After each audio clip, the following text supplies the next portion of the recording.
YouTube. We're back. The Outspoken with Erik Sheppard. Hello, we're live. I think we're live. I hope we're live. Yeah, we're back. I'm doing this live thing again because we have just guests, man. They want to talk to you. It's amazing. We ask and they say yes. So, lucky you. What have you done to deserve this? Nothing. Nothing. How do I look? How do I sound? I'm still messing with this stuff. We got like a new desk now. We're still messing with the audio and stuff. So, if it sounds weird or whatever, let me know. Yeah, I got the new stuff. You know what I got, man? I got new cans. Our last guest, Harlan Hogan, afterwards is kind of a thank you for being on the show. I sent in these cans. So, Dave, listen, I'm not trying to say anything. I'm just saying some people send gifts. Interesting. So, in the background, you can hear the voice of God. DaveFennoy, watch this. That's right. God himself. Oh, wow. I Dave forgot Fennoy about that. is here. Yeah, you like that? He's still like hiding in the distance, but you could hear him. Yeah, let's just bring him on. Where is he? Is he here? Oh, my goodness. It's Dave Fennoy. Will you look at that? Look at that. Eric, how are you, man? Oh, God. Yes, I was playing God there, who was dating the devil. And I like it, man. Yeah, it was fun. We were going through. I was telling Dave just a couple minutes ago before we were on the thing. I was telling I didn't like do research or anything, but we were going through like old videos and stuff. And we were cracking up. I got some stuff I'll play for you guys. It was fun. So all right, let's get all like this stuff out of the way. All right. How did you get into this? Blah blah blah blah blah. I learned. I didn't know. I've known you for a long time, but I didn't know this. You were a child actor. I was on stage in Cleveland, Ohio. There's a community theater there, Caramoo House. And if anytime you see a black actor in the movies or on television that's from Cleveland, 9 times out of 10, they spent some time at Caramoo House. They had not only acting, but music programs and modern dance and various other art programs. So I did a lot of different things there, and that's where I kind of got the art bug and the acting bug, and the music bug. I was a musician professionally for a long time as well. You played out, gigged and whatnot. Recorded? Recorded around the world. Played around the world, and I was a singer-songwriter for a while and had a band in D.C. for a while, and we toured around up and down the East Coast. Went on tour with Mrs. Black America in '78 around the Mediterranean, hit parts of Europe, North Africa, and into Turkey. Wow. Did that for a long time, got married, had a kid, realized, I'm not going to grow up to be a rock and roll star after all. So yeah, that's what happens, man. I played in bands too, and you go, I'm just gonna keep going, and I don't care if I'm like 50 and I'm not whatever. And then you're like, paying the bills would be nice. Well, you realize you don't care, but the fans do care. Yeah, well, yeah. So you did some acting, and then obviously you're on stage all the time because you're a musician, and you were the child actor, and then I guess puberty hit, and then you got these amazing pipes out of nowhere. And then everybody said, oh my God, you got a great voice. And then back then, it wasn't, you have a great voice, you should get in a voiceover, because nobody knew what voiceover was. Yeah. They said, you have a great voice, you should be on the radio. Exactly. And guess what? That's exactly what I did. When I was in college, I was still a musician then. I did a gig on the radio at McAllister College in St. Paul, Minnesota. And after a couple of months, they kicked me off the air for profanity. Hey, it's a campus station. We're just having fun. But I had the bug at that point. I wasn't really pursuing it. But as I got towards the end of my music career, I started looking more and more into radio because I thought, well, this will be a way to keep me in music. And so I moved with my family. The woman I was married to at the time was working on her PhD and got into Berkeley.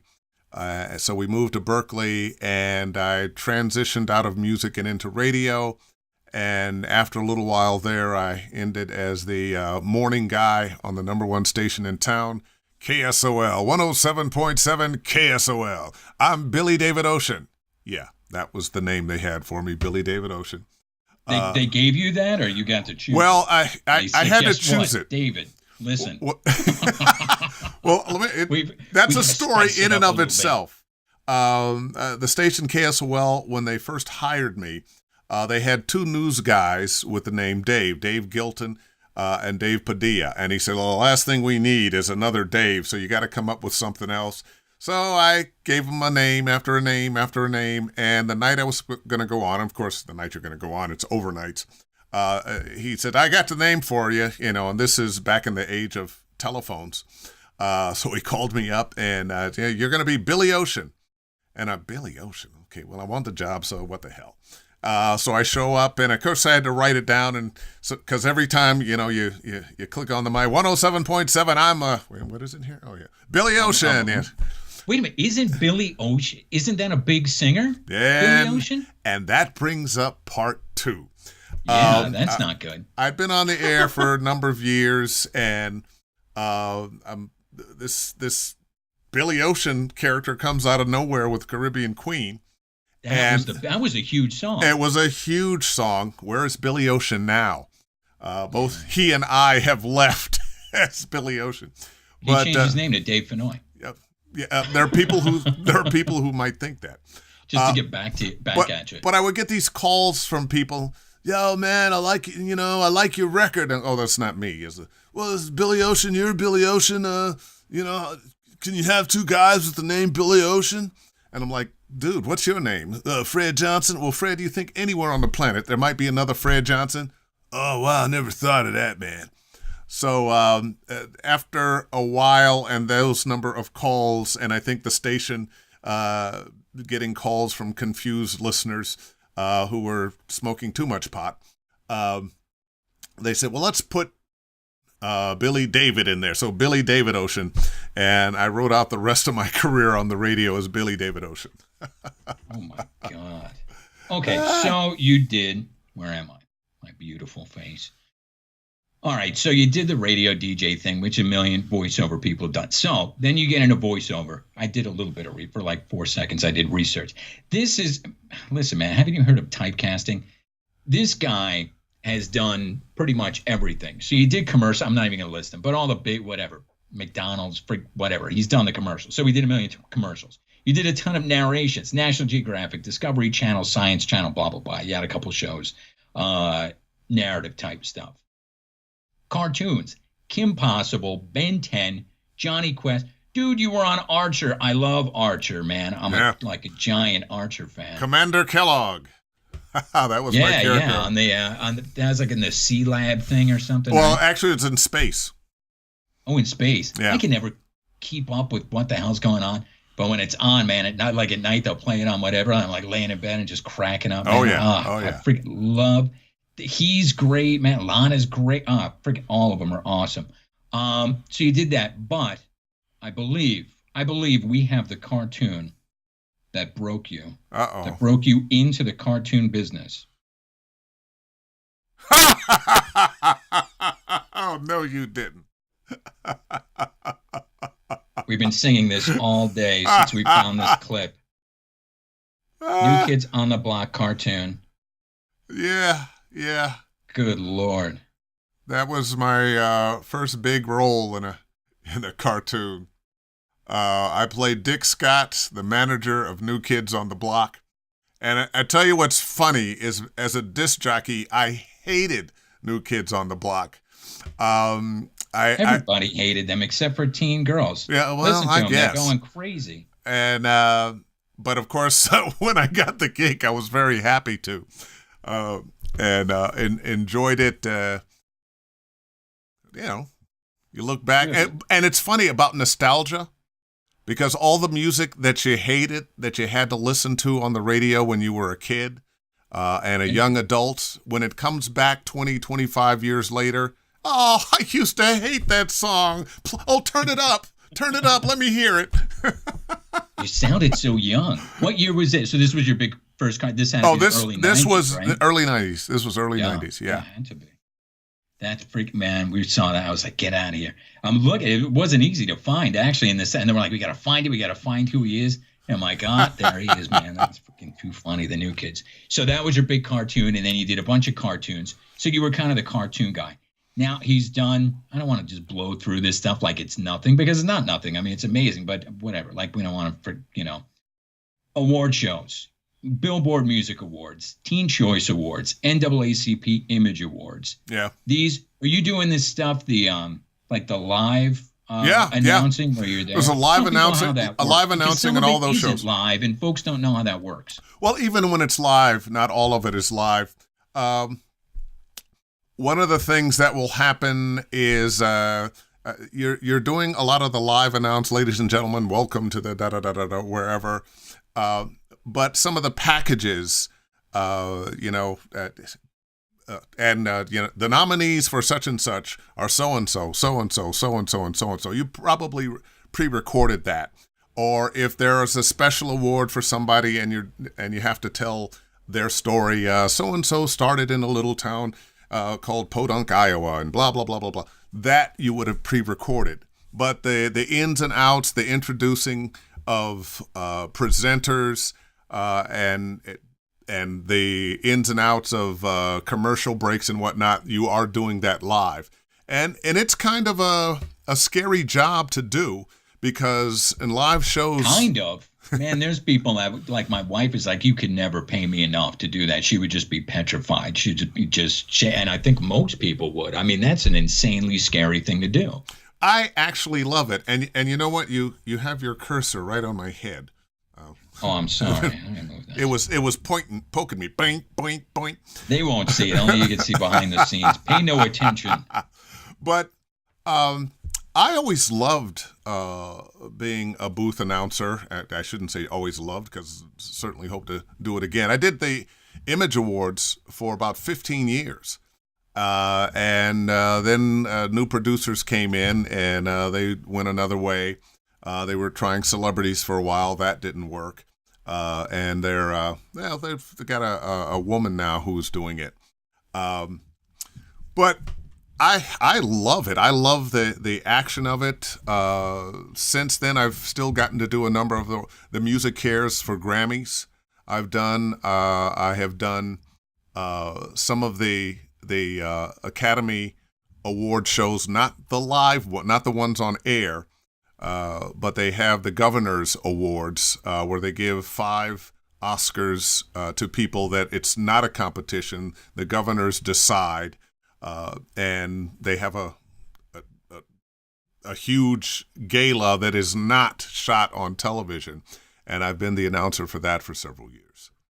Don't these things kind of turn into a shit show sometimes, that everything is supposed to be, because everybody knows that they go long, like that's, like kind of a industry joke. But, say at this beat, this guy's supposed to come in, but then meanwhile, this one's in the bathroom, or this one freaked out, or somebody lost the envelope, and then they run in there in your trailer, wherever you're recording, and just... Absolutely. And people think of it, it's not glamorous. You're either backstage off to one side, and you're an afterthought. I got a table for this guy. Let's set him up. Oh, well, let's put a stick of microphone right here. Or you're in a trailer someplace out on the street or behind the building. But yeah, sometimes a presenter won't show up. Something will happen. Somebody gets sick. There's some confusion about, and you've got a whole book with everything that's supposed to happen in it, and you've marked your page. In theory, yeah. And you've marked your page. I mean, it's down to all the lyrics of every song. And you realize, these jokes, they're not making them up. They're all written there. And you find out which celebrities can read and which can't. And but sometimes, say a presenter is late, can't get there, and now they don't find out until later than they probably should. And now you've got somebody rushing into your booth with new pages. Oh, these pages go here, and you rip out the old page, put the new one in, and sometimes it's happened within seconds. Sometimes you don't even have a chance to get a new page. You've got to write it in.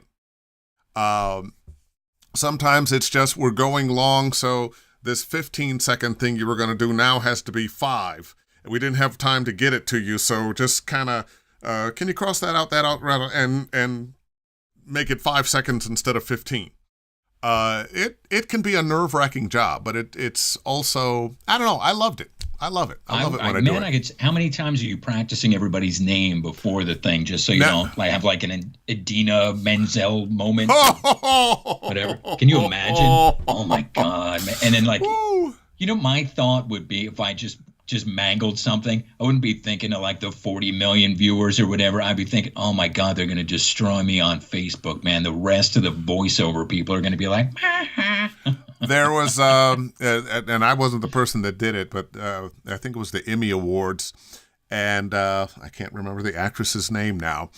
She's not a particularly well-liked actress, and she was introduced as a presenter, and the woman presenting her pronounced her name wrong.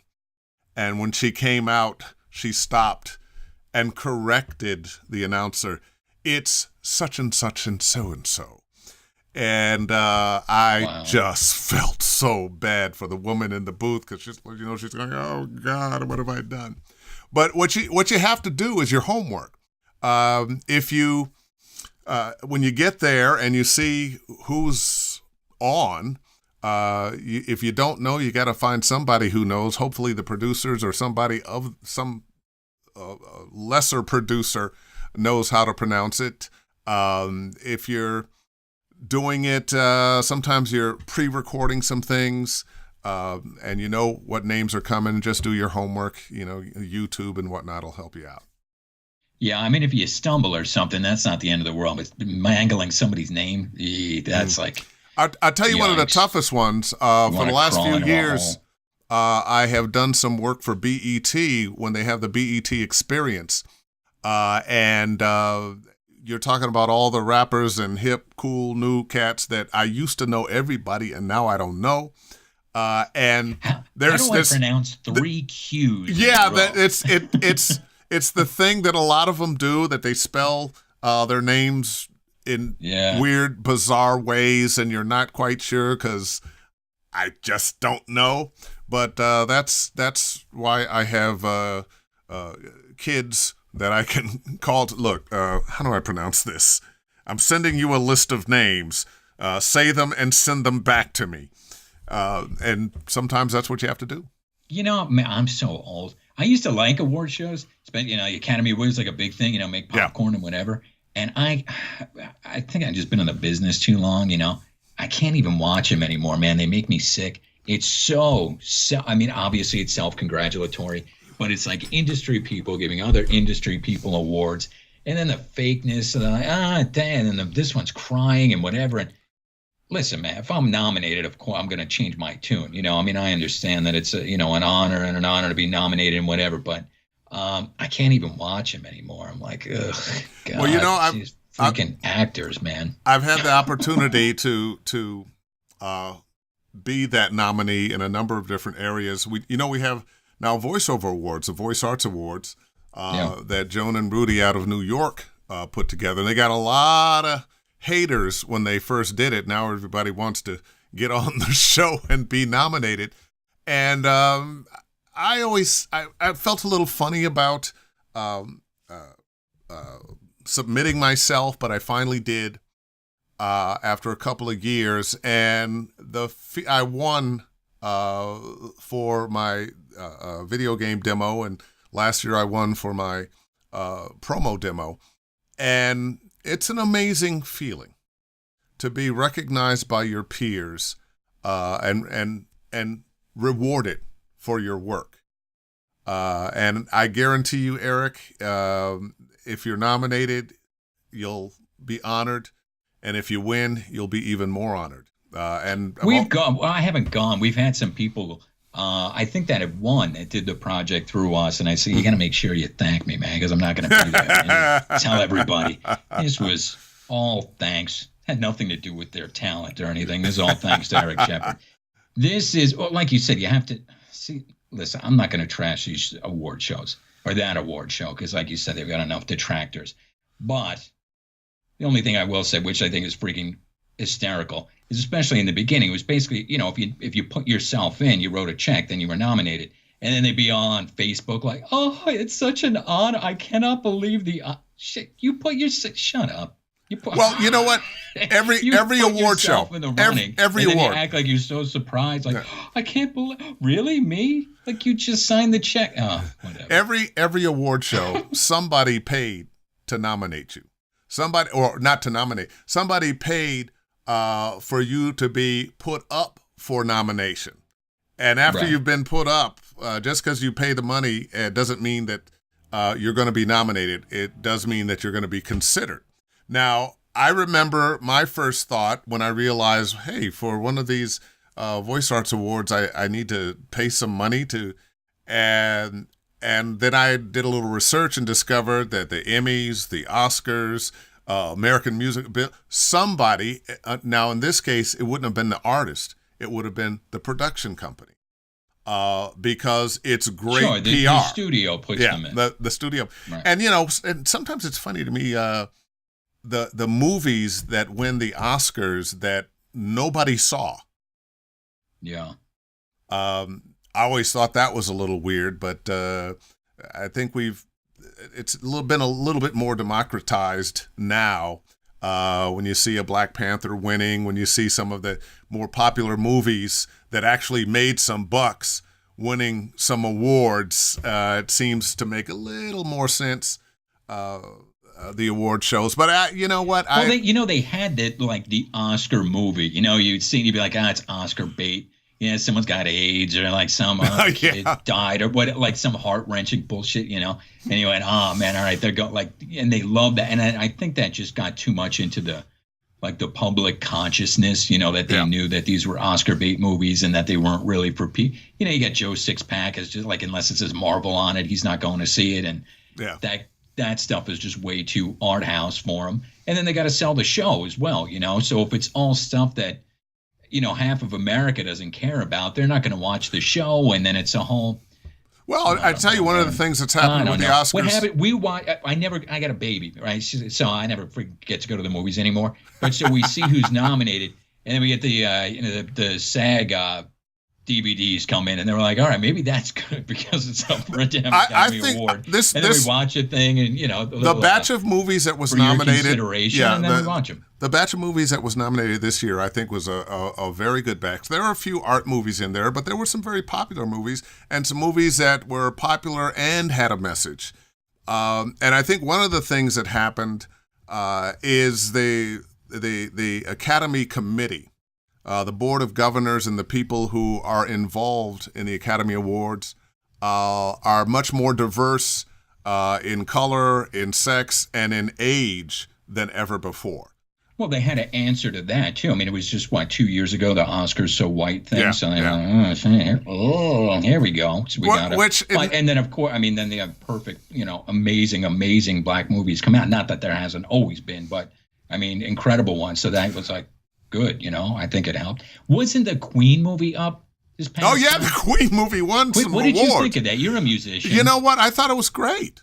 I thought it was great. I had to call bullshit on some of it, man. It was good, and the guy, he was amazing, and how he sounded like him and looked like him, was great. Well, actually, but there was conversations there was a different thing. The band was, and I've been in bands, and I was like, nobody talks like that. Like, that didn't really go down that way because bandmates, don't talk to each other that way. It's not like. Well, every movie, who was it? Oscar, was it DeMille? Cecil B. DeMille. Cecil B. DeMille. They were making a movie, and it was supposed to be, I don't remember if it was Cecil, whoever, but it was a shootout at the OK Corral, and it was all wrong. How the shootout went down was not how the shootout went down, and he said something, well, forget the facts. I'm making a movie here. So a lot of times you're looking at a story that has been altered for the sake of film. Yeah, hold on. I got the key. Yeah. Pulling this in. Oh, boy, there was a big campaign to get me to play that character. We're going to talk about that. I'm going to get to that. Let's stop talking about award shows. Let's get back to you. Yes, let's talk about me. Let's talk about me. I'm not even on the screen. Let's talk about me.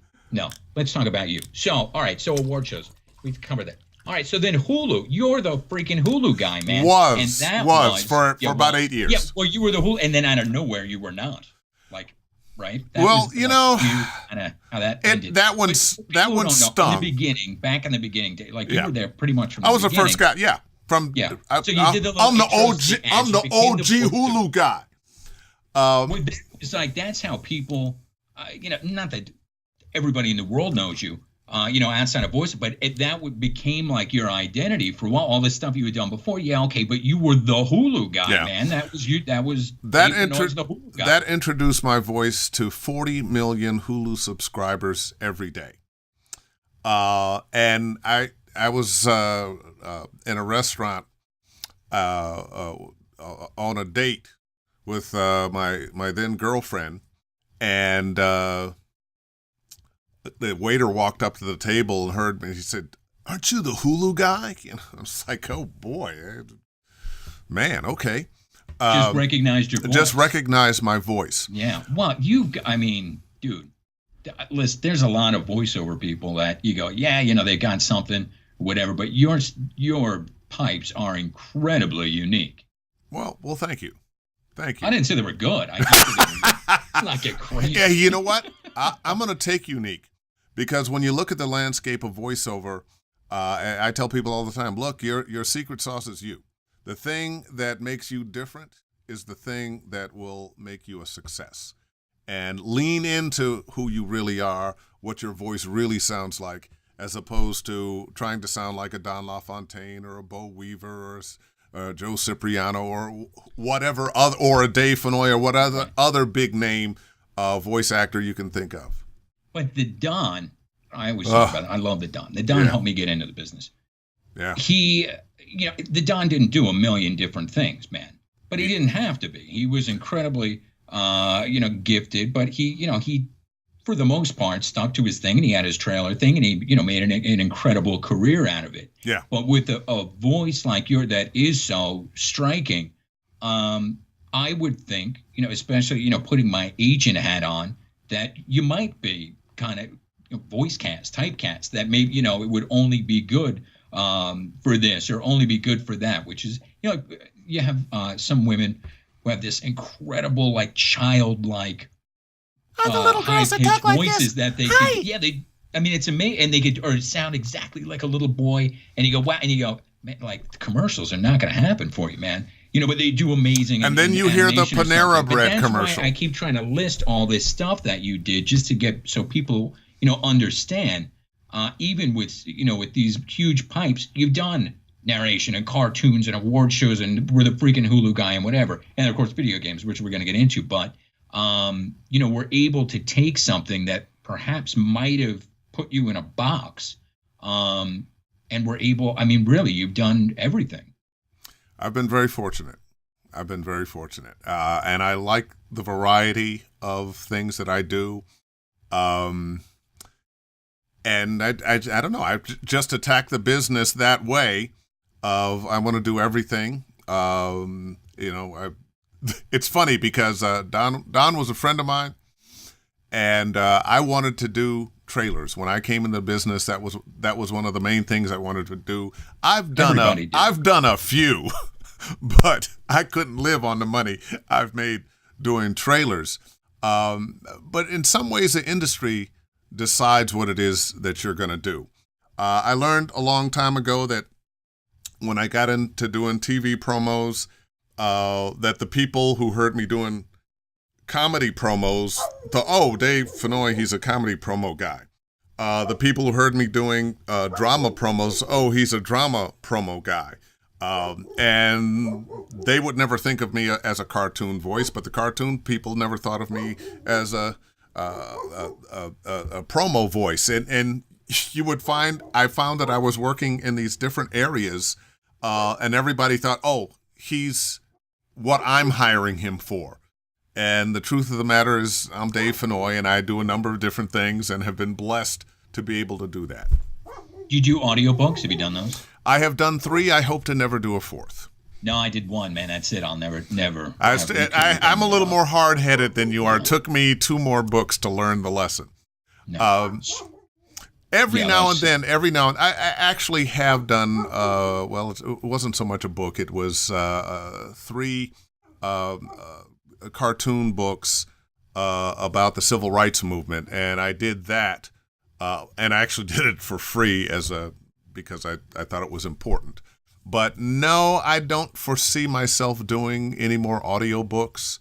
It's too much work for not enough money. It's also, I don't have the attention span for it. And my good friend Scott Brick, who is one of the kings, if not the king of audiobooks, and unless you like being in a closet for 8 hours a day reading stories, it's not for you.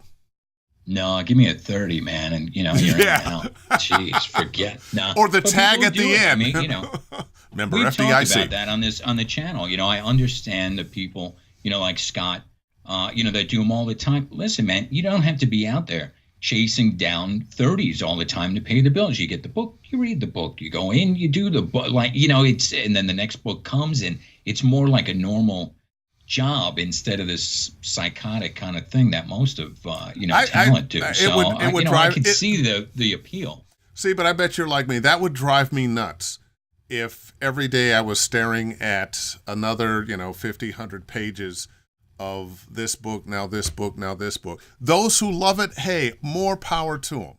I'm happy for them. It doesn't pay enough either. Once you get to a certain level, you could do all right, but it's for the amount of work. Yeah, per finished hour. Yeah, and once you break it down, nothing pays enough nowadays. But yikes. Yeah. Okay, hold on. Let's go back for just a second. So you were the Hulu guy because this is juicy, and then one day you're just not. What happened? New management. It's kind of like radio. New program director comes in. They want to wave their wand over it. I was going to use another word. And paint it as their own, bring in their own people. And some people who had been at Netflix came in and took over Hulu. And the old guard was out. And when they let me go, they also got rid of everybody I worked with, all the people I interfaced with. I don't know if that was because I had good relationships with them or they just wanted a whole new production system for their promos.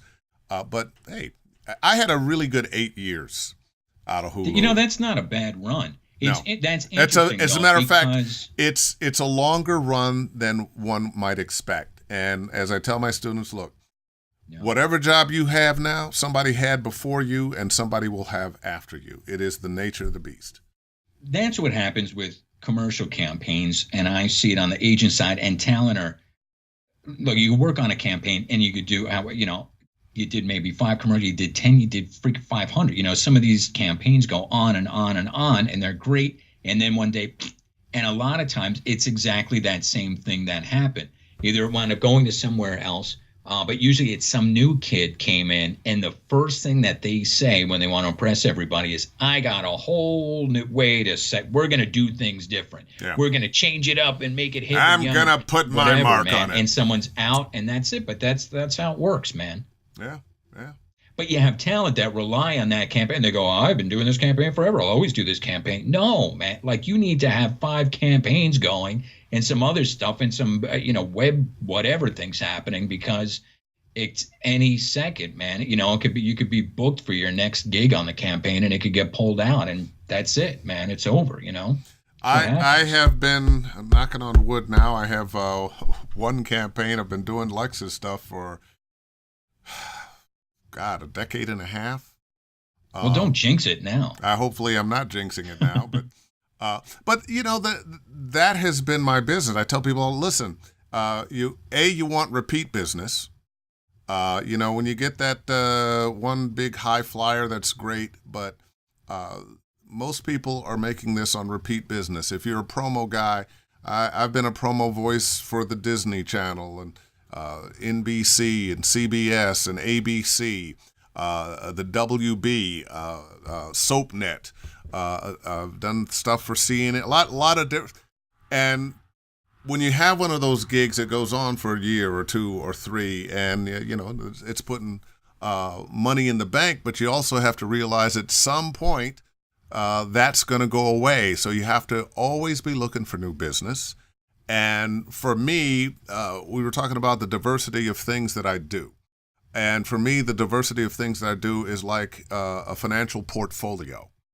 Your stocks may go down, but your bonds are doing okay, and your real estate investments are still doing okay, but they go down and now something else goes up. So I kind of look at being able to do a number of different things as a hedge against,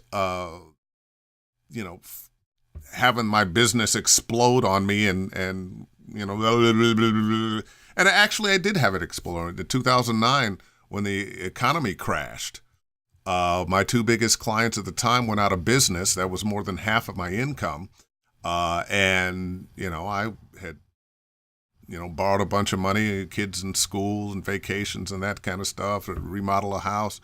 And this thing hit at the worst possible time. I had to sell my house, made no money, move into a condo for a couple of years.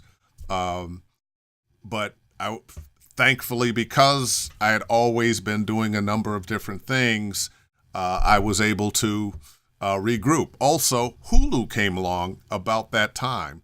Hulu came along just before the crash, and it was not a lot of money as it started. By the time I left there, it was substantial. Sure, well, $4 billion of those, how did they pay? I guess they just gave you kind of a one-off there because it was only, by back the in the piece. day that wasn't a thing. Yeah, they paid by the piece. So every new client they got, I made more money.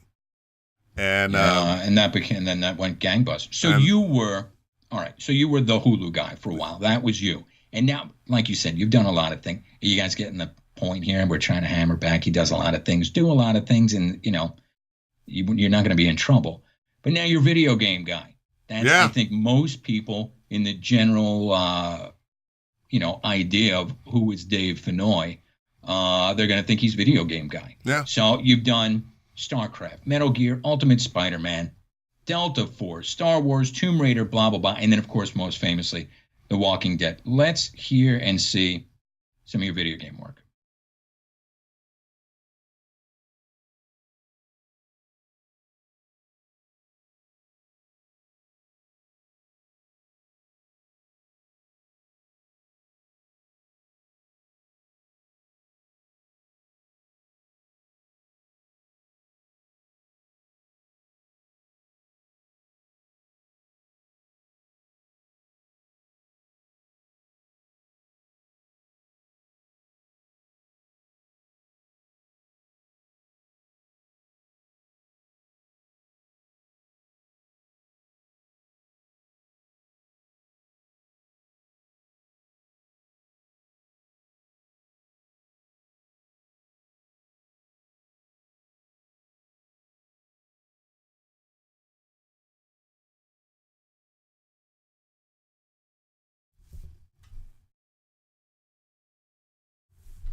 Wow. That's a lot of stuff, man. Yeah, I've been on about 400 games, give or take a few. 400. Yeah. Yeah, you are kind of typecast. If you got like a big scary black guy character, you're the guy hulking with horns with Dave. And there's one going to be coming out a little bit later in the year. It's going to get announced at E3 that I can't tell you the name, but big black scary guy, big black scary warrior. He's a good guy though. He's a good guy. You're going to like this character. So hundreds of video games, man. So then you do the circuit as well. You're on you do the conventions and stuff. I do. I slowed down on the conventions. I'm going to be going to Atlanta for Dragon Con this year, though. But I've had the good fortune of a lot of conventions in the country and overseas. Ended up going to the Middle East like 3 or 4 times. I've been in Bahrain, Abu Dhabi, Qatar. God bless you. Qatar, and Oman, and the Maldives, which it's not really in the Middle East. It's out in the middle of the Indian Ocean, but still more of it's a Muslim culture there. But yeah, how does that work with the video games? I mean, there's usually a lot of sex and violence and stuff in there. Do they let me tell you something? That stuff out? The kids in the Middle East are playing the same games as the kids here. They're much more like us than not like us. And also in most of the countries where that's happening. I wasn't in Saudi Arabia, which may be the most repressive country. Most of those countries around the Persian Gulf, or they would call it the Arabian Gulf, are doing everything they can to move into a more liberal, secular society. They're not for they don't like Saudi Arabia. They don't like what Saudi Arabians are doing. The women there in most of these countries have the opportunity to wear or not wear the traditional Arab wear. And by the way, it's not a Muslim thing. It's an Arab thing, the burqa. If you go to Indonesia, it's different. If you go to other Muslim countries, what they wear is different. And when I was in Abu Dhabi, there were several young ladies that were helping those of us who were the celebrities meeting folks. And we were given a tour of one of the great mosques, beautiful building. And these 4 women would not go in because they dressed in Western wear, and they just didn't cover themselves and wouldn't cover themselves. It was their choice, but to go into the mosque, they would have had to have. So there's a lot of change happening in societies over there. One of the guys who was a coordinator for us, gay as a goose, and didn't seem to be having too much of a problem. Now they're not as open as we are here, but he seemed to be living his best life. Good to hear. I wonder how much of that is an embracing of capitalism. They want that as well, but then that pretty much kind of invites Western culture. Yeah, the country. Not that Western culture has been, historically always the most open-minded, but now, I would imagine at least, European culture even is even more open than American culture at this point. When you look at Oman and Abu Dhabi and Bahrain, Qatar, and of course Dubai, these are countries, cities that have a lot of wealth from gas and oil, natural gas and oil, and have invited the world to come in and help them build skyscrapers and modernize. They're very wealthy countries, sometimes, not as progressive as we are, but we have people in our country that when you start talking about Sharia law, which a lot of them, the people I was dealing with who were Muslim and there, don't particularly prescribe to the idea of Sharia law, but we have a group of people in this country who are Christians, but their lookout on life is very much Sharia law. Control women. You can't do this, can't do that, can't do the other. Any religion that goes too far and demanding who you are and what you can do and what you can't do, I think is a problem. Well, it's, like you said, it's very similar across the board because the thinking is the same. And the thinking is, I know what God wants you to do. And I'm going to make you do that because that's what he wants. Yeah. It has nothing to do with what I want. It's divine, whatever. And of course, it's always good for the person who's telling everybody else what they're supposed to be doing and not supposed to be doing. Yeah. After they've collected all that money from those people who put it in. Yeah, exactly. Okay, so that they don't have to pay taxes on. You've been all over the world doing voiceover, or doing these conventions because you're a big video game guy. Hold on, we have a question from a viewer. Kevin wants to know, I wonder if any of Dave's work has him doing performance capture. Have you done any of this stuff? I've thousands of video games. I have put on the black suit with the dots, and they put dots on your face. When you go to hair and makeup, they'll braid my hair behind me and dots on the face, and that's a little more like stage acting because you have to memorize your script and you'll have interaction with other actors. So yes, I've done mocap or performance capture. That's the new thing, man, that all the VO people want to get into. They're all like, if there's like a class, and I bet you there's going to be, just like in the voiceover community, there's going to be some slimy freaking people out in LA if there isn't already, like, do the mocap class because you can make $1 million in mocap, blah, blah, blah. But a lot of VO folks are doing it, man. But that's like the new like hotness for VO. But I mean, it overlaps in the video game. So, but obviously not most of the games you've done because you've done hundreds of games. So, and you've only done the mocap a few times. Right? Yeah. I think we're still going to have most of our games are going to be recorded in a recording studio and not necessarily a mocap studio. But that's also not going to go away. And your usual on-camera actor has a better shot in mocap than they do in front of a microphone by themselves.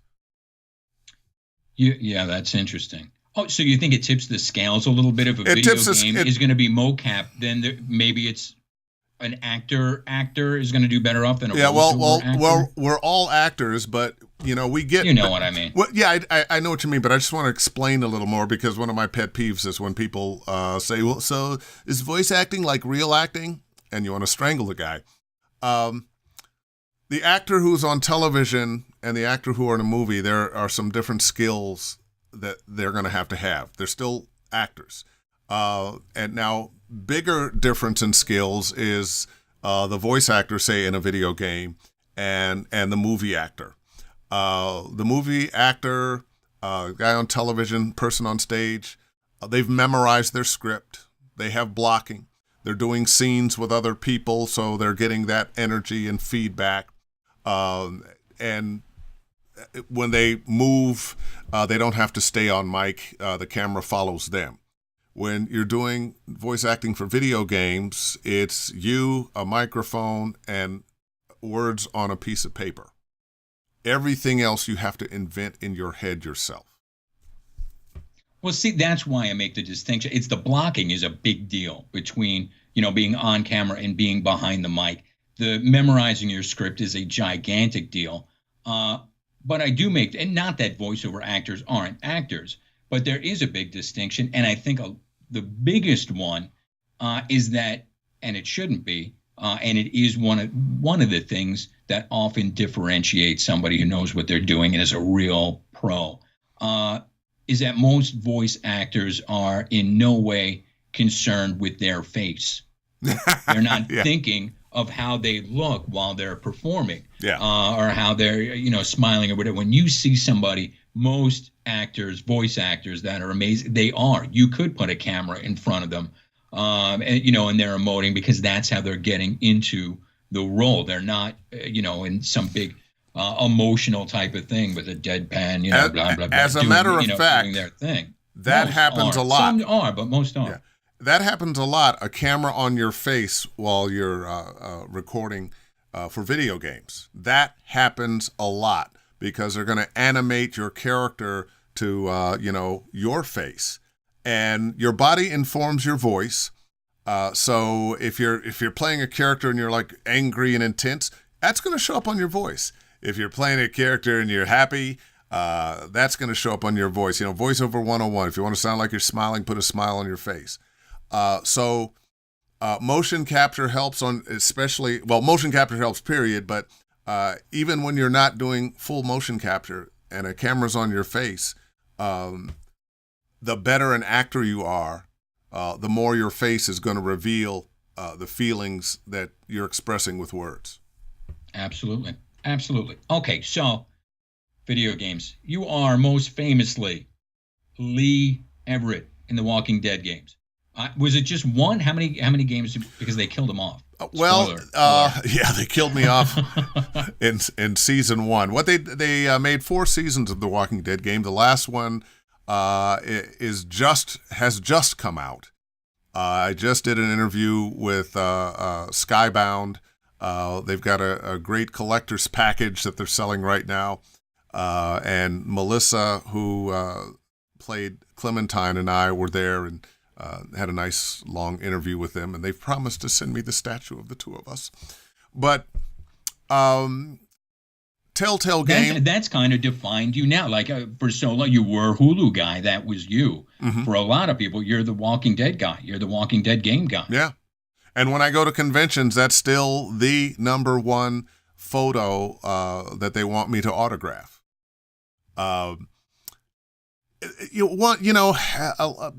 The stars aligned for me with that. The truth is, they had actually hired somebody else to play Lee Everett. He had done one episode. They listened back, and it wasn't working for them. And somebody in the company, Javier Espinoza, who is my hero, said, "Oh, let's give this guy DaveFennoy a chance." I had been on the Law and Order game for them, and they were looking for somebody who could be a natural actor, just a regular guy. And so I got the audition. I sent it in, and a week later they told me, "Okay, you're going to be Lee Everett." I was happy, as I'm happy for everything I book. And they flew me up to Northern California to record, and 20 minutes into the session, I knew this was something special because it was just written so well. And then on top of that, it was the height of The Walking Dead's popularity. So now you've got this Walking Dead game. When the game came out, Rolling Stone magazine said that the game was better than the show. And I had been already at that time on maybe 100 games, give or take. But this turned me from, oh yeah, that guy's voice, I know him. Since I was nominated for a number of awards, the game won 100 Game of the Year awards. One of the awards I was nominated for was a BAFTA. I got to go to London and wear a tuxedo after being nominated for Best Performance in a Video Game there. So now it's not, oh, that guy whose voice we like, it's kind of deep and I think he's black, to, oh, that's DaveFennoy. Nice. Video games, and you could disagree or even be quiet because you've done so many video games, so you don't want to say anything bad about them. I'm absolutely in the camp that video games do not pay enough. Union, non-union, video game work. For those out there who have done it, they know. And for those who haven't done it or aspire to do video game work, be careful, is outrageously difficult. It is some of the most difficult voiceover work that you can do. Probably video game stuff, and not all games. And some of them, are a little more conversational. But for the most part, it's character work to a high degree. And I liken it to feature film, animated feature film work. But the pay isn't even close to it. And the money that they're making is on par with feature film. These video games are making more than feature films are making. So, well, I think without a doubt, video game voice actors need to be paid dead, much more than they are. Yeah. You are dead on. If we got paid what we need to be paid, I could retire now and live on an island someplace. When you think about what video game, there's never been a movie until maybe this weekend that made $1 billion in a day. Avengers Endgame may do that. There have been a bunch of video games that made $1 billion the first day they came out. And even more than that now, you've got Fortnite. By the way, I'm on Fortnite Save the World. I play the director. Fortnite, the mobile game, pulls in about $2 billion a day. Yeah, and then when they're doing it non-union, which now more and more are because everybody's going non-union because the world's going to hell, and you can't imagine the pushback that you get. Well, we do, the $300, and then we'll do a couple things, and then wait a second, no, this is a huge title, and listen. I wish we could do more, but we can't. And you would think it's like when you see a Coca-Cola spot for $400 because that's all they could pay. You go, people aren't drinking soda anymore, and it's it's like an infomercial mentality that they just think talent have always been low rent on this stuff, and it just continues to be that way. It doesn't make any sense to me because I know how difficult it is. It's hard, man. It's better than it is now than it was because we went on strike for a long time, and we finally got the big game companies to sign on and a number of indies. And they have agreed to not exactly what we wanted, but we do get bonus pay based on sales of games, which it's easier to figure that out than, commercials. Well, where did it run and for how long, that kind of thing. But no, we are vastly underpaid compared to what the market is making. We should be getting a lot more just based on the sales of games. And it's an easy formula. You get a session fee for every session, and then based on how many units the game is played, you make more. And they could do it just like television and movies. If you're an extra, you're only going to make this amount of money. If you're an actor under 5, you're going to make this amount of money and a certain amount of money from residuals, and bigger parts, more money, and bigger residuals. I know sometimes with some games that they can't pay me my fee, they can't pay me scale or double scale, get double scale on some things. I will take a percentage. And so I'm gambling with them. If the game does well, I do well. If not, well, I gambled and all I lost was some time. But yeah, I think we're at a point that we finished that. Time. It was a 3-year deal that the game company signed, and so we get to renegotiate after 3 years. And I think we're a year and a half, if not 2, in. Yeah. So hopefully we'll be able to get a better deal the next time. I have sat in on meetings with worker and management, and the first thing they always do is insult you. The first thing they always do is tell you, we really don't need you. I was on the promo caucus for AFTRA, and the guy said, we could get anybody to do this. We should only be paying you $25 a promo. That was his first thing. We ended up getting... It's just talking. Yeah. Well, it's setting the bar low so they don't have to pay you what you really should get. Sure. I hate to get political, but we have this thing that if you're wealthy, if you've made a lot of money, it's because you worked harder. And it might not necessarily be. I don't think these CEOs are working any harder than a whole lot of regular folks on the job every day.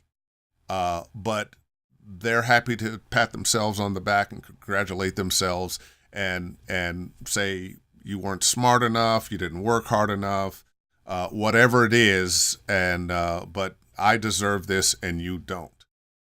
Oh, listen, anybody who's in a position, of power and wealth, and there's so few that came from nothing, but they all feel like it was by their own bootstraps kind of thing. Yeah. Hey, Daddy gave you like 20 million to start your first. No, with my own wit and cunning and skill and hard work and shut up. And never mind that I knew a bunch of other millionaires and we all got together and did. Yeah.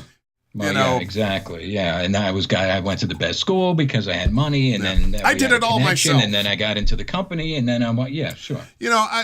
I work hard. I still would not be able to say that I did everything I did myself. My agents have worked hard for me. I've had the good fortune of my parents preparing me, making sure I had a good education, and a decent work ethic, and a little luck. We cannot discount luck. Well, this is real work, man. I think a lot of people don't realize that. And then they go, wow, man, it's work. Yeah, it's work all day, man. It's long work. So listen, I wanted you to be super rich because we were pushing for it so hard. I wanted to see you transition from the Walking Dead video game to the Walking Dead. And I wasn't the only one. There was... Where is it? I accidentally put this picture up before, and now I can't even put it up when I want to put it up. Where is it? This is the guy that they cast, who's great. No, he really is good. He really is good. But that's a wig, man. Yeah. Come on. Now, you were already kind of in the family there. And so a lot of people were there's even magazines and stuff saying, oh, well, there's the voice actor guy and whatever. And so you got I'm sure you got a little bump out of that, which was nice. Did you even get a chance to audition? Did anybody get you in or what happened? I actually got a chance to audition. There was a Twitter thing going on, and I mean, thousands and thousands of people suggesting to AMC that I should get the part of Ezekiel.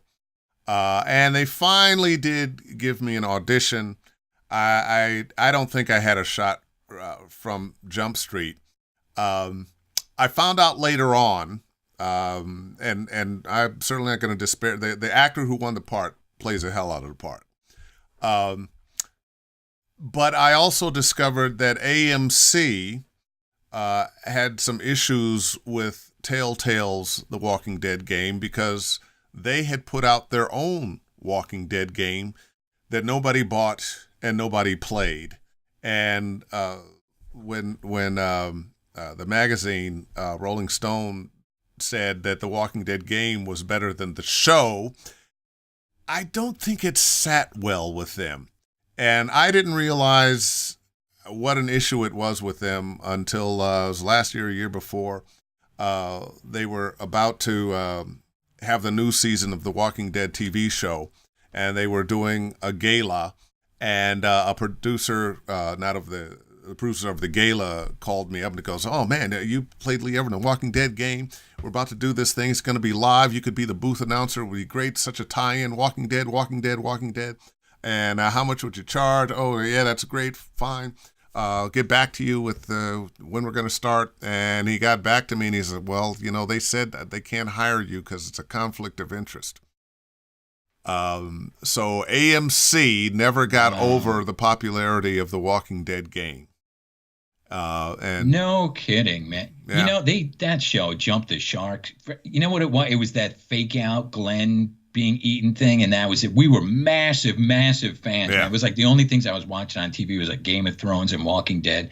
We were like, Lindsay and I were just freaking crazy about it. And then they just kind of took the fans for granted, I think. And man, that last season was all right, but God, man, I don't know what they did to that thing. But that's weird because no accounting for humans. But you know what? At least you had. I wanted to say when you were originally telling us that you auditioned, I said, well, you got a fair shake, but maybe you didn't. Maybe you didn't get a fair shake.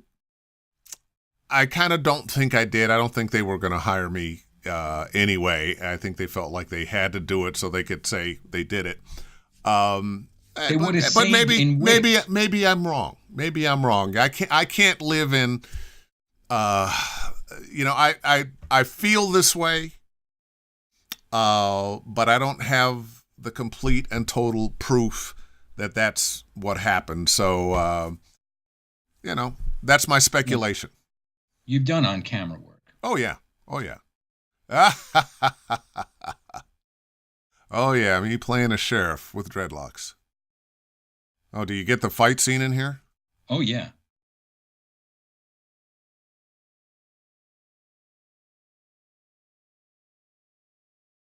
Step out of the car, sir. Step out of the car now. Oh, yeah. Tough guy.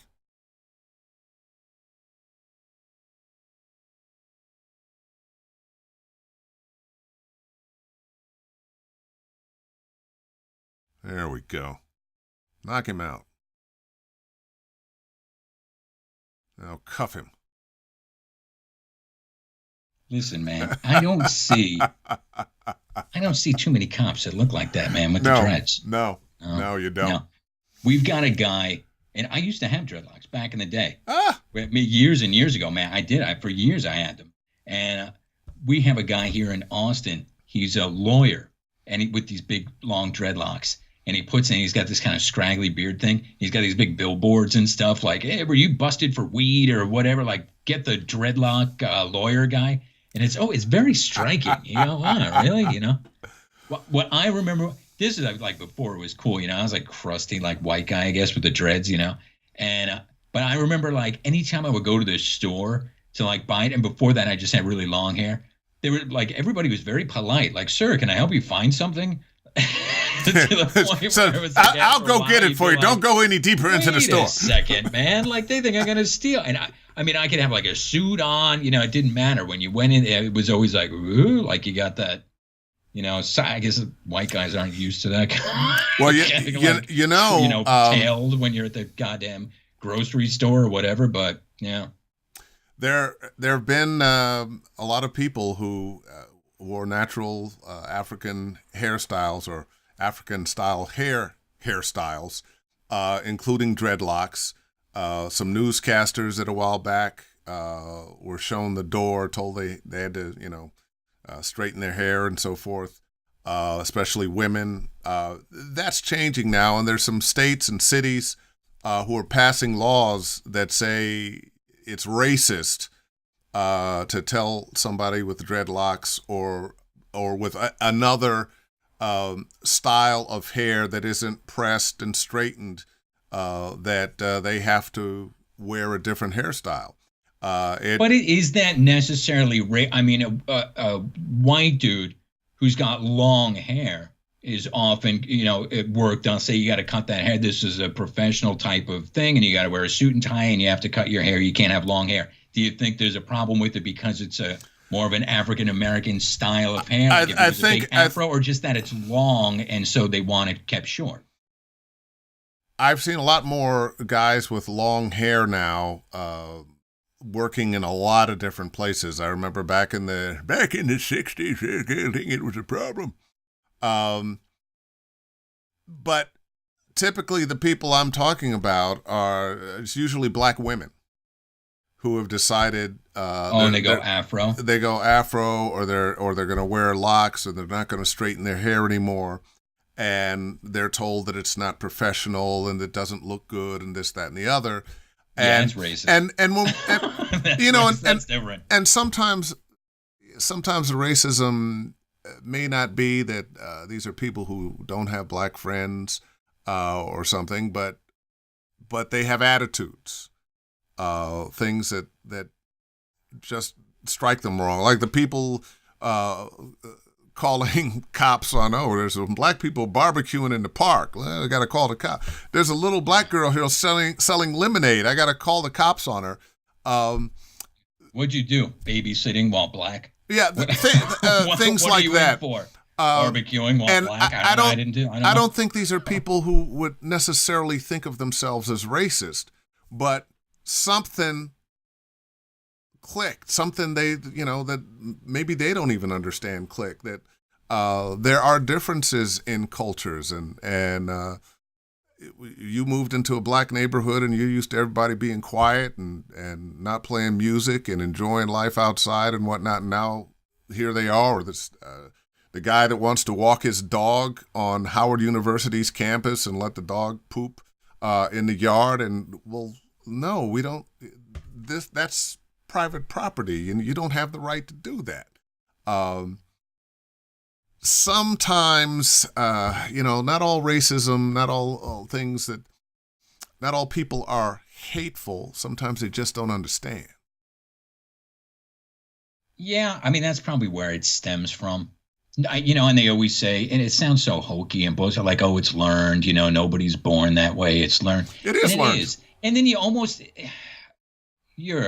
being way more open-minded than a lot of people would be. I'm sure you've been on the raw end before, but you almost feel bad, when you see some folks really almost like in the middle of nowhere, kind of, or folks that you just know are not educated, and you go, all right, grandpappy was freaking racist, and then like that, that's just how it was in the household, and maybe this generation is trying, whatever, and like they're cool, and like you say, oh, I got the one black friend or whatever, but it's so ingrained in them. But I don't know, man, it's still, you can understand it, but it's still, you can't forgive it, especially if you got a badge on.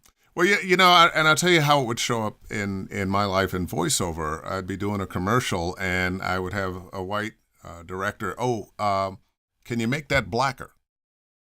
Yeah. And I would say, or use the euphemism, can you make that more urban?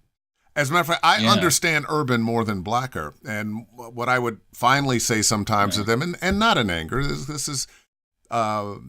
we're not always responsible for the attitudes that we've been fed, and especially when they're subtle and we don't realize it. And I said, look, would you ever ask a white actor to make it whiter? No. You'd say, okay, this character is from this place. He's this level of education. He's got the New York sound. He's got a California sound. He's from the South. He's went to school here, here, and here. This is his worldview. You wouldn't just go, oh, make it whiter, because, there's no monolithic thought among white people, just like there's no monolithic thought among black people. But this particular white director at that moment isn't thinking about that. We see things a little different. And we're watching Friends, and to us, we go, where are the black people? Where are all the other minorities? Isn't this New York? Things like that. This is what I've seen happen in voiceover. I've seen, usually it's they're falling all over themselves because they're trying to tell me, look, we want a black guy. But of course, they can't. So of course, like you say, urban, we're looking for whatever, and then but then they will, I could send them your demo. And then they go, no, because like you said, can they black it up a little? And you're like, listen, I promise you, I'll send you a headshot. Oh, no, believe me, I've been there, But are you looking for like 80 crack, like how, like, what are you looking for? Is it because you want like a thug kind of thing? But no, we don't. Well, he is a criminal, but, and they're killing themselves trying to. Like, listen, just say you want a black guy because we got them. And they're going to be happy when it freaking says AA right on the audition. You don't have to, use these euphemisms because there is, and now you could correct me because there's a freak white guy saying this. You got to be careful with, everything. But I hear to my ear, there is a difference. There is something, especially in African-American males, and it's not the way that it's not mispronouncing of words. No, there's something in the tone. There's something in there where you can just tell, where you go, wait, that again, I'm attuned to voice because that's what I do, but what is that? I don't even know if that's I hear a difference physiologically that you go, that's probably, it's gotta be. I hear a difference in my Latin brothers and my Asian brothers. And my white brothers, depending on where they're from. So much of it is culture, what you grew up hearing. Just like accent. If you're from New York, you're going to have some kind of New York accent. If you're from the South, there's something. I've been trying to stop it for years now, and I still have it. If you're from the South, there's going to be something Southern in there. But you're talking about, like myself, I went to private boys' school. I went to college, and I know I know more people. I need more black people like me who are college educated, sometimes with masters and PhDs, and there's still something black about them as they speak. Look at a Morgan Freeman, very black voice, speaks wonderfully. But that's what I'm saying. It's not about, which again is an incredibly like racist thought to be like, well, I'm well educated, so blah blah, and has nothing. It's not the. I think physiologically there's something where I mean, can't you? You know what? I don't even think it's. I don't even think. You just hear the voice. I don't think it's physiological. You don't think it's the voice. You don't think it's in the voice box. You think it's in the culture. I think it's more cultural. I know black folks that grew up in suburban America, and perhaps they were the only one, and they sound like their white counterparts.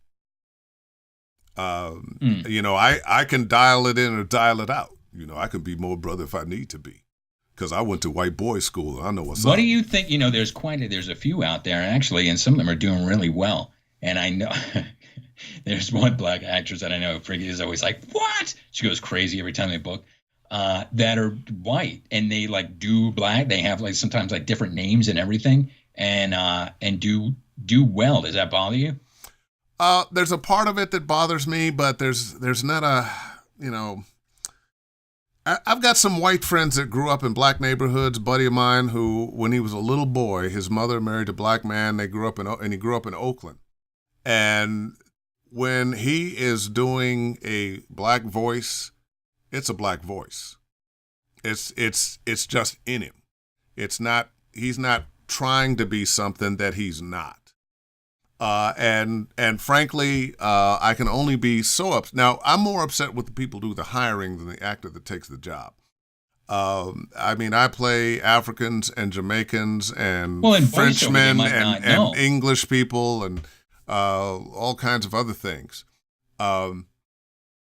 There's been a few video games where, especially with black women, that a white woman has done the part and be a major part, and when it's brought up to the producer, we couldn't find anybody. Well, that's just lazy. That's just not true. You could. Those are the kinds of things. There's not a hard, fast rule, but when you look at the landscape of America and who's here, it's just not white people or Latin people or black people or Asian people. It's a variety of us. And I think in many ways, although I think this administration would like to turn it around, we've gotten to the point in a lot of entertainment that we welcome and celebrate the diversity of America in our casting. But there are those who, for whatever reason, don't want to do that.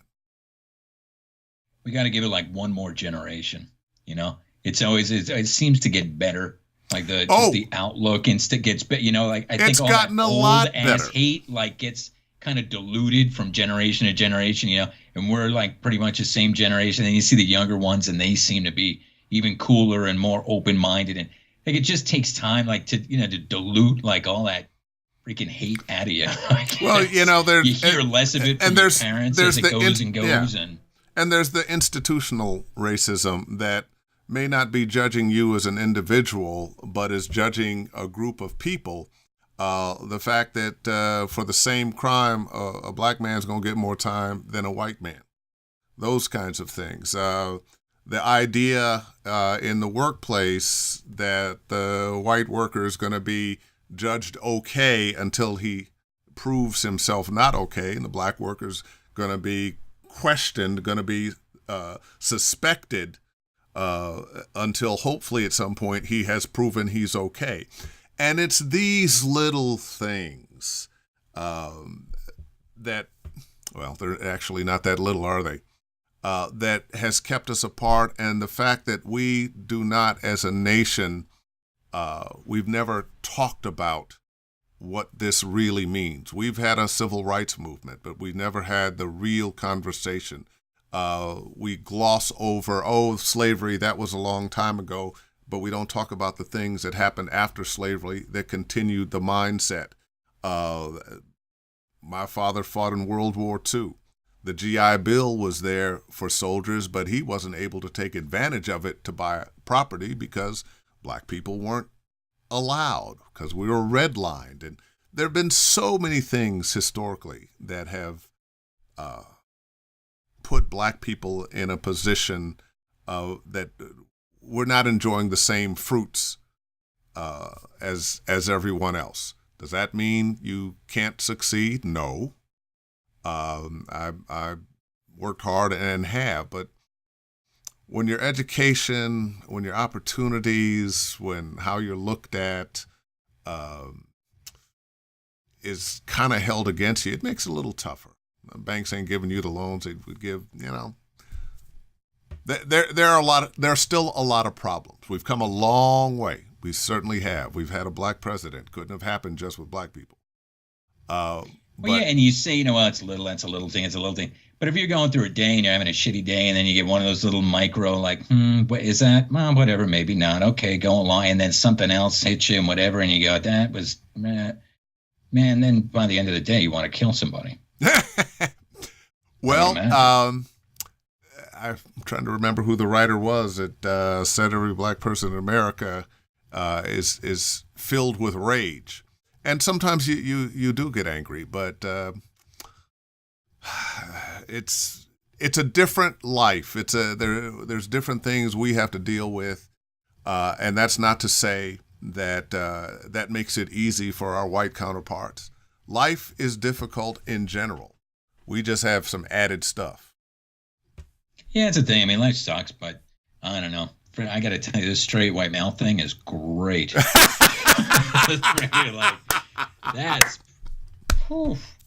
easy, and easy see straight, man. But the trick is, what was it? Who was it? Was some comedian who was like, "Oh, yeah, I'd re-up every year." Like, if you had to choose, that's just easier, man. And Good God, but isn't that's it? A lie. Is that like life is just great? They hand you money? No, but like you say, these little tiny things. Yeah, I get less of those, man. That's not fair. But well, life isn't fair, but what we can keep doing is trying to make it as fair as we can. Keep moving forward. Keep doing our very best to judge people by the content of their character and not their color. You are a good character. You do. This guy, I was doing this thing on YouTube for a while, and I said, I answer people's questions and be a good guy and whatever. And then I was like, screw them. And then, but like, fuck people, fuck them, like voice actors, that. But Dave does it. So you do. I want to get you some plugs in because otherwise we're going to talk for 7 hours. Tell us what you do on YouTube quick so we could get you, and we're getting you. He does coaching too. We got to make sure we plug your stuff because you've been kind enough to be on the show. But tell them about your YouTube thing, and so you steal some of my subs. Well, I have a YouTube channel, DaveFennoy Training, and it's completely free, and people can go and I post a lot of training that I have done there.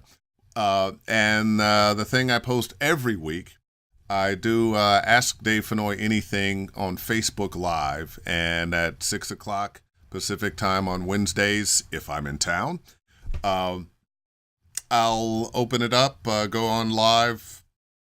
I'll talk about some things that may have presented themselves in the voiceover world or with a student or something, and open it up to questions, and I will answer questions about equipment and reading copy and various genres and how to get an agent, putting together a demo, whatever the questions may be. And it's a give back to the voiceover community, and I enjoy it, and the people tend to enjoy it as well.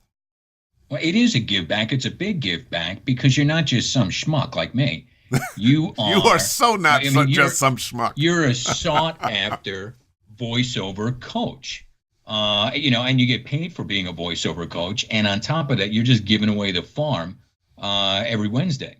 So that, and answering people's questions, that's Like I said, we were doing it too before we started to do this live interview thing, which is way more fun. Well, and there's no editing. Oh my God. But I mean, you're really doing something here. Yeah, but we had this conversation. There are a lot of people out there who've had a little bit of success in voiceover, and then they're not booking anything, and suddenly they want to teach and take people's money and not really be able to give them the goods.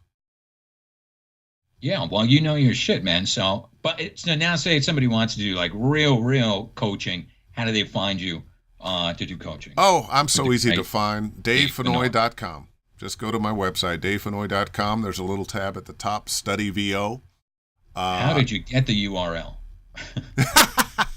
He's at BillyOcean.com. No. Don't listen to him. No, DaveFennoy.com, DaveFennoy.com. And you can click on the tab Study VO and book yourself. Save money if you could do 5 or more. And, I enjoy teaching. I do webinars. I travel around. I've been to London 6 times now. How come everything you do, you wind up traveling? Aren't you a voiceover? Don't you have a booth? I do. Well, I was doing the convention. I wound up here and there, and then I was at radio. I was a musician. I was in freaking Calcutta. What? How? Well, people. Jesus, man. I like the plane. I like doing webinars, but I like being in person even more. Yeah. Well, do you miss? I mean, you're like an LA guy, but there's definitely less of that interaction than there was in the old days. Do you miss that, or do you like being able to, do it in your pajamas kind of thing? Just to be honest, I never work in my pajamas because I don't have pajamas. I sleep in the raw. But so actually, I work nude. No, I'm kidding. It is. What's this Facebook channel now? It actually. I miss it and I don't. The world has changed, and you got to change along with it. And the people who are coming along behind us now, who are in their 20s and 30s, they didn't know that world at all. The world that they have in voiceover is this world of Facebook and social media and studios at home. And I think in many ways, Facebook and meetup groups have changed, have taken the place of running into your buddies at the studio or at your agent's office for auditions and at the studio when you were working. It's just a different way to communicate and socialize now. I don't think it's necessarily better or worse, but it's definitely different. Yeah, well, at least it gives us something. There's no water cooler anymore.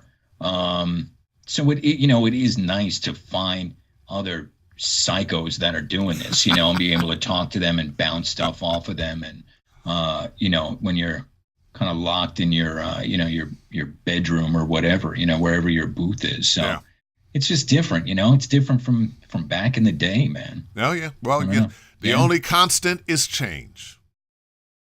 Wise words. Listen, what else? I want to get out of here. What else do you have to plug? You got a new video game coming out, but you're all NDA'd. You can't say anything, right? Well, I can't say anything about it. At E3, which is the big promotion of video games in June, all will be told. Aha. All right. DaveFennoy. He's amazing. Get some coaching from him. Or just listen to his stuff, man, because, wow. Thank you so much. Erik, thank you, and thank you for being such a great guy for so long, and stop. And I'm serious, and you're a good place on the planet for us in voiceover, and you should be appreciated. Thank you. Tell that to my wife. Wives never appreciate their husbands. Ladies and gentlemen, DaveFennoy, my God. If you like that stuff, we'll find some more big mucky mucks like him for you. Sub, like. If you have any questions for Dave, you weren't able to be here and hang out with us live in the little chatty chat thing, leave them in the comments. Dave, are you still there? Will you I'm here. pop in afterwards? Or I'll let him know if he doesn't pop into the thing. And then I'll answer questions because that's what he does. Or if he got other questions, just go to his dang Facebook thing, man. He's doing it every Wednesday. Yep. Come on. And I want to say thanks to one of my students, Jacob, who popped on there and let folks know that he's made some progress. He's a real deal, man. This guy isn't coaching because he needs it, man. He's doing well. He's trying to help people. Dave, there you go. Thank you. All right, y'all. Thank you. Goodbye. Erik, see ya.